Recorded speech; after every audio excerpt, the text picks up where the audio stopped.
Imagine a quiet, peaceful night in a Salt Lake City home. June 5, 2002. 14-year-old Elizabeth Smart is asleep in her bed, in the room she shares with her younger sister, Mary Catherine. Suddenly, a strange voice cuts through the silence. A man is in their room, holding a knife. He forces Elizabeth out of her bed, threatening her and her family if she makes a sound. In the darkness, terrified and confused, she is led away from everything she has ever known. This is the chilling beginning of a story that would grip the nation. A story of unbelievable cruelty, but also one of incredible resilience and hope. Today, we're going to explore the unforgettable story of Elizabeth Smart. From the terrifying darkness of her abduction to the inspiring light of her survival and advocacy. The man who took Elizabeth was Brian David Mitchell, a self-proclaimed prophet who called himself Immortal. He took her to a crude campsite hidden in the mountains just a few miles from her home, a place so close yet a world away. There, she was joined by Mitchell's wife, Wanda Barzee. For 9 long months, Elizabeth endured unimaginable horrors.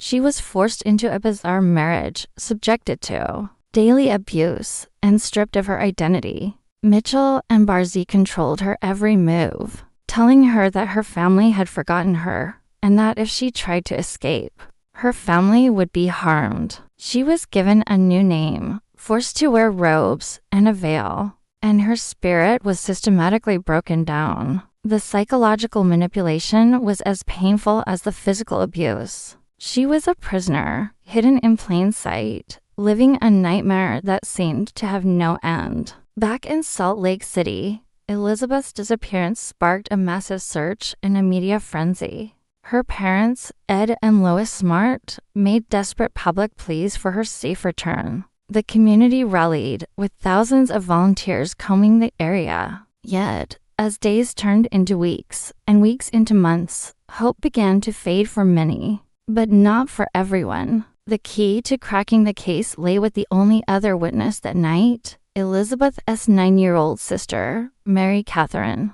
Months after the abduction, she suddenly remembered a crucial detail.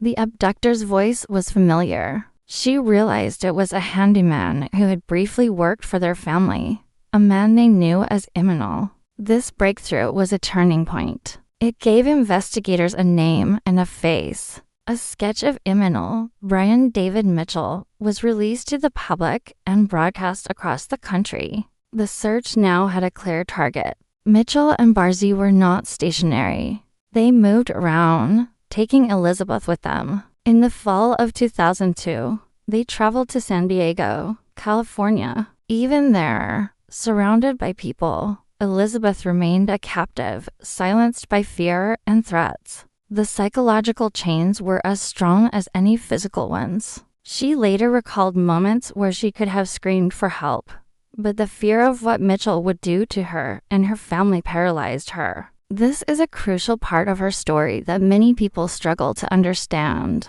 The intense trauma and brainwashing she experienced made escape feel impossible. It wasn't a lack of will. It was the powerful grip of her captors. They had convinced her that she was completely alone and powerless. The winter brought them back to Utah. On March 12, 2003, in the nearby city of Sandy, something incredible happened. 2 different couples spotted a strange trio walking down the street, a man in robes, and 2 women in veils. Both couples recognized the man from the police sketch they'd seen on the news. They immediately called 911. When the police arrived, they questioned the 3 individuals. Mitchell identified himself with a false name. The officers separated the young woman in the veil. They asked her name. At first, she repeated the fake name her captors had given her. But the officer persisted, gently telling her, "We think you're Elizabeth Smart." After 9 months of silence and fear, something inside her finally broke free. She lifted her veil and said, "I am Elizabeth Smart." In that moment, the nightmare was over. The whole world celebrated. A girl who many feared was gone forever had been found, alive. The recovery process was just as challenging as the captivity. Returning to normal life after such trauma is a long and difficult road. Elizabeth had to heal not just physically, but mentally and emotionally. But she was surrounded by the unwavering love of her family. Her father gave her a powerful piece of advice that would shape her future. He told her, "The best thing you can do is not let what this man has done to you ruin your life." She took those words to heart. Instead of letting her past define her, she decided to use her experience to help others. She found strength she never knew she had and began her transformation from victim to survivor, and then to advocate. The legal battle was next. Brian David Mitchell and Wanda Barzee had to face justice. The trials were complex, with Mitchell attempting to be declared mentally incompetent to stand trial. But Elizabeth faced him in court, sharing her harrowing testimony with incredible courage. Her powerful voice ensured that her captors were held accountable. In the end, Wanda Barzee was sentenced to 15 years in federal prison. Brian David Mitchell was sentenced to life in prison without the possibility of parole. Justice was served, but for Elizabeth, the mission was far from over. Today, Elizabeth Smart is a beacon of hope for survivors everywhere. She is a happily married mother, an author, and a powerful advocate for missing children and survivors of abuse. She travels the world sharing her story, not for pity, but to inspire change and show that it is possible to move forward after trauma. Her story is a testament to the resilience of the human spirit and the good that I feel like I've been able to do. Elizabeth's journey from a dark, hidden campsite to the global stage is nothing short of remarkable. It's a story that reminds us of the worst of humanity, but also the very best. It shows the power of a family's love, a community's support, and one young woman's unbreakable will to live. She refused to be silenced, refused to be a victim,